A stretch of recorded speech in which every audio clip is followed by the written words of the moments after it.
Welcome everyone, this is page 4 of the Fall Semester 2014 Final Exam in Math 234. Here we want to find and classify, aka find are they maximums, minimums, or saddle points, what's going on at some critical points. The critical points of a given function here, nice two-variable function. And so the first business, right, we're going to try to find the critical points. Once we have them, we're going to classify them. So first of all, we need to remember that critical points occur either when either of the partial derivatives are undefined. So if f sub x is undefined or f sub y is undefined, we could have critical points there, or if they're both equal to 0. So let's go ahead and take some partial derivatives, f sub x here and f sub y, and see what we have going. So if I take the derivative with respect to x, it looks like I'm going to get 12x. Let's see, the derivative with respect to x, that'd be 0. And then I'm going to have minus 6xy, and then 0. Okay. And then if I take the derivative with respect to y, let's see, the derivative of 1 with respect to y would be 0. The derivative of 6x squared with respect to y, that would be 0. Here I have 12y minus 3x squared minus 3y squared. Right? So there's my partial derivative with respect to y. So looking at these things, I ask, is there any way to make them undefined? Right? So I'd have to be dividing by 0, or taking the square root of a negative, or something like this, or a natural log of 0 or a negative. And so there's no way any of that happens, right? There's no division, there's no square roots, there's nothing like this. And so my only hope for critical numbers, right, or critical points, are where they're both equal to 0. And therefore I'm going to set them both equal to 0 and figure out when does this occur. So let's go ahead and maybe stare at this first one for a little bit. So I'm going to work on this first one. So when is that equal to 0? Notice I can factor this a little bit. And so if I factor out the GCF, right, the greatest common factor, I can factor out a 6x. And from the first term here, I'm going to have a 2 remaining. And from the second term, I'm going to have a negative y. So this implies, if I would like f sub x to be equal to 0, this implies that either x itself is equal to 0, or y is equal to 2. Those are the two sort of situations that would make f sub x equal to 0. Okay, now using those points, right, we can figure out what would it take for f sub y to be equal to 0. So let's maybe go in the first condition, right? So if x is equal to 0, let's go ahead and plug that in, and we would get 12y minus 3y squared. This needs to be equal to 0. And so again, I can factor out maybe a GCF. That's going to be 3y. From my first term, I'm going to have 4 left over. From my second term, I'm going to have a y left over. So this implies that either y has to be equal to 0, or y has to be equal to 4. So if I go down this path, there are two critical points. There's 0, 0, and there is 0, 4. What about if I go down the other path, right? The other path is when y is equal to 2. That's one of the other conditions to make f sub x equal to 0. Let's see what it would take then for f sub y to be equal to 0. So if I plug in y equals 2, I would have 24. That's a horrible 4. 24, let's see, minus 3x squared minus 3y squared. Again, y is 2, so 2 times 2 would be 4, so 3 times 4 would be 12, so this would be minus 12. Again, we want this to be equal to 0 as well. And so let's see, I would have 12 on this side, maybe I would add the 3x squared onto the other side, and then I would get 4 is equal to x squared, which identifies, right, x is either 2 or negative 2. So in this path, right, there are also two critical points. So either x can be 2, and y is 2. And we have a critical point, let me write out in words here, when x equals negative 2 and y equals 2. And notice we have a nice hint here, right? Hint, there are 4, right? So these are the 4 critical points. So now that we've identified what are the critical points, we want to classify them. So that's the first part, find. Second part, classify. So we have to remember, in order to classify our critical points, that's where we use this whole d thing, right? So we need this f sub xx times f sub yy minus f sub xy squared, right? So that being said, let's go ahead and calculate out some second partial derivatives. So what is f sub xx? What is f sub yy?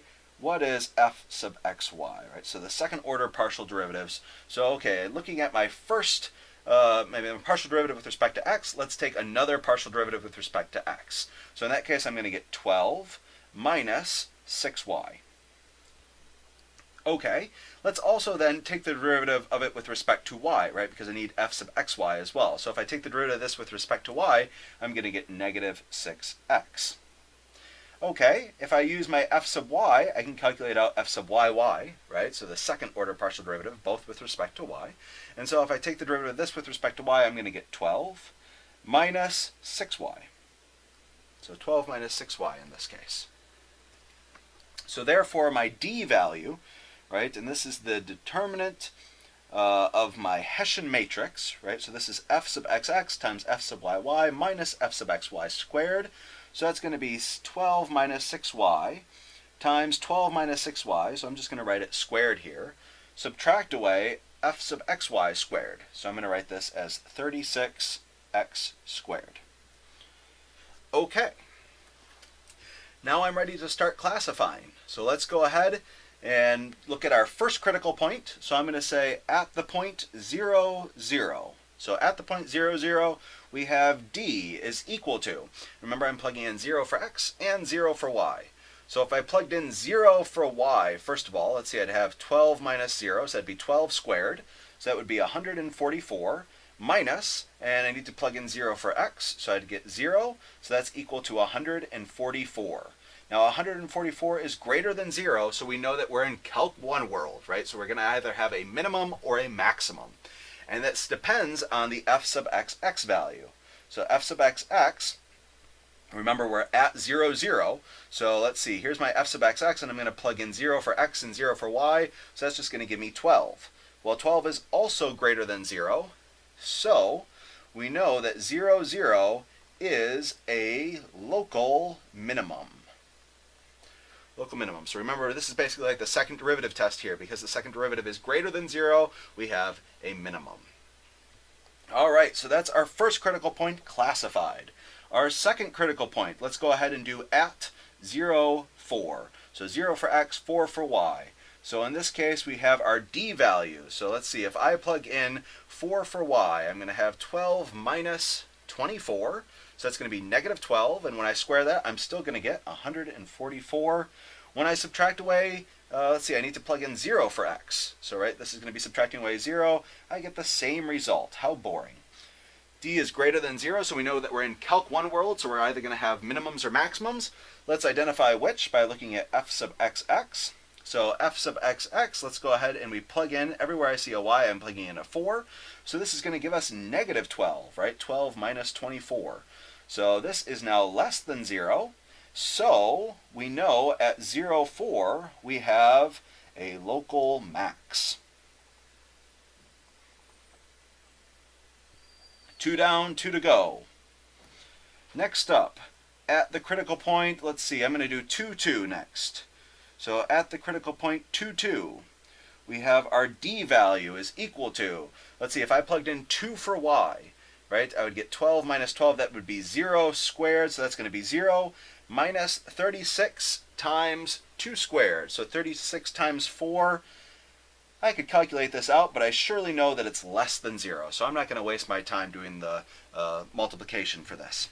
All right, because it's less than 0, we don't even have to look at the f sub xx. We know we're in Calc 3 world, so I'm ready to say that 2, 2 is a saddle point.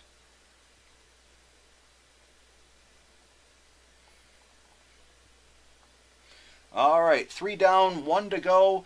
We're going to classify our last critical point. Let me remind myself, negative 2, 2. So we're classifying the critical point negative 2, 2. So in this case, I need to calculate out my d value.